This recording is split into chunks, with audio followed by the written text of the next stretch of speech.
upang sarili ihain. Lingkod manunubos natin. Alleluia, Alleluia.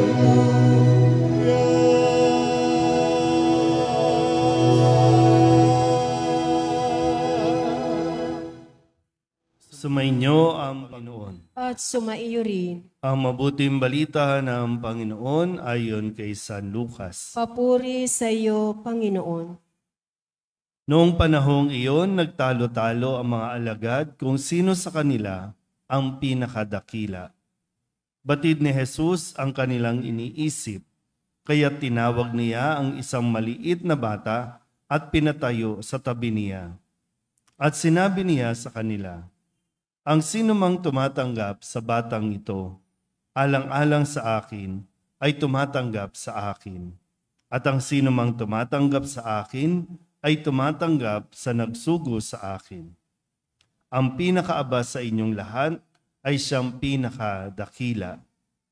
Sinabi ni Juan, Guro, nakita po namin ang isang taong nagpapalayas ng mga demonyo sa pamamagitan ng pangalan ninyo.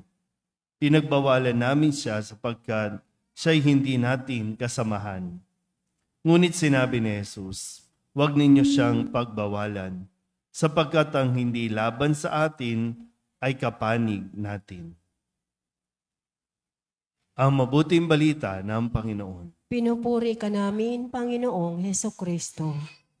Isang magandang gabi po sa inyong lahat. Bagamat ito ang huling araw para sa buwan ng Setyembre, tayo naman ay nagpapatuloy ng ating linggo. Lunes ng ika-26 na linggo sa karaniwang panahon. At ngayon ay kapisahan din o ginugunita si San Jeronimo. At siya po ay isa sa naging dahilan kung bakit nababasa na natin ngayon sa sarili nating lengguwahe itong banal na aklat. Dahil siya po ang nagsalin ng mga salita ng Diyos sa Latin at mula doon sa salitang Latin ay na-translate naman sa iba't ibang lengguwahe. At kanya pong isa sa pinakasikat na salita na nanggaling sa kanya ay sinasabing, ignorance of the Scripture is ignorance of Christ. Saan ba natin makikilala si Kristo? Sa Biblia, sa banal na kasulatan.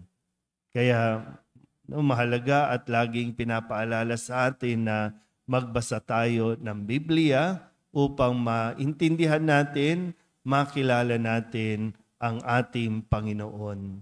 Panginoon na kung mababasa niyo po, sa unang pagbasa sa aklat ni Job, naririto yung paghanga ng Diyos sa tao dahil napakabuti ni Job at talagang ipinagmamalaki niya si Job nung magkausap sila ni Satanas sa kwentong ito.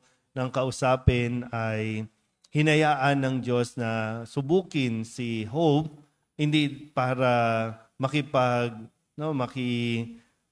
pailalim siya sa demonyo, kundi upang ipakilala talaga kay Satanas kung ano ang kakayahan ng tao sa katauhan ni Job.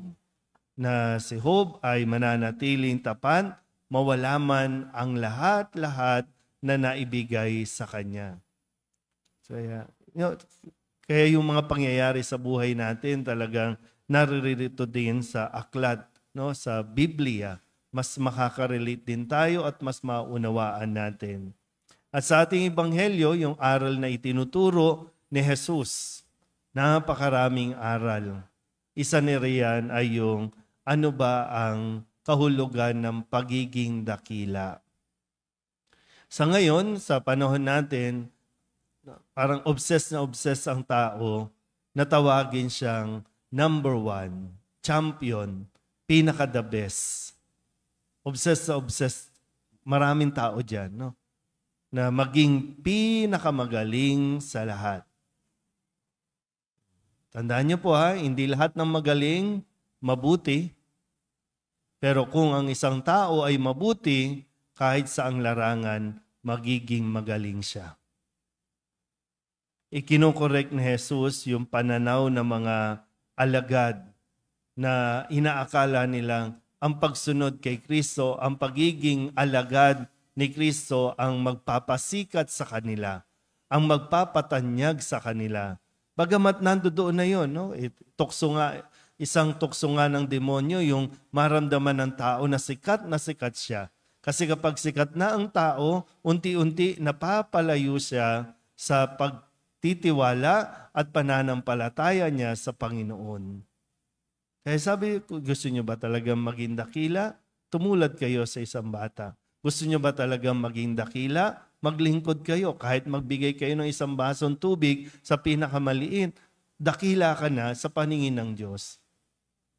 Isang aral na wag nating nasain na maging dakila tayo sa paningin ng mga tao habang sa mata ng Diyos, nagmumukha na tayo mga ewan.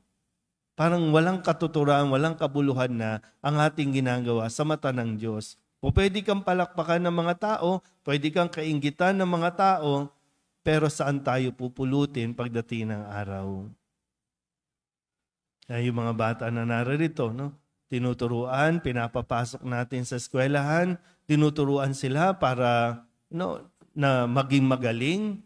Pero wag natin kakalimutan na kailangan din silang maturuan papaano maging mabuting tao. Yung values nga natin, unti-unti, nadidistort, nawawala. Yung mga religion subjects nga ngayon, wala na eh. Tinatanggal natin eh. Kasi parang para sa atin, hindi na mahalaga yung religion na yan.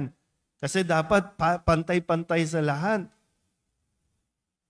Kasi akala ng tao, magaling na siya, kaya kaya niyang saklawan ito. Ano lang, no? Parang pag may sa atin, nung panahon kasi natin, talagang bahagi yan ng mga subjects, bahagi ng lesson. Pero ngayon, minsan optional pa nga eh. Pwedeng hindi umatin. Lalo na pag college ka na, malaya ka na. Pero ano nangyayari sa values system natin? Andun lang tayo lagi sa pagalingan. Kaya tuloy, pero ang mentality natin, ang lahat ng katabi mo, kasama mo, kalaban, kaagaw. Kahit sa loob ng pamilya, parang kaagaw mo na sa yung mismong kapatid mo, kaagaw mo na. Imbis na nagtutulungan, imbis na inaakay ang lahat, hindi, kailangan isa lang kasi. Kailangan ako lang. Hindi ganyan ang aral na itinuturo sa atin ng ating Panginoon. Kaya kung magbabasa lang tayo talaga ng banal na aklat, ng Biblia, mas magagabayan tayo nito sa kung paano tayo kikilos, paano tayo gagalaw o magsasalita at makikitungo sa ating kapwa. Amen?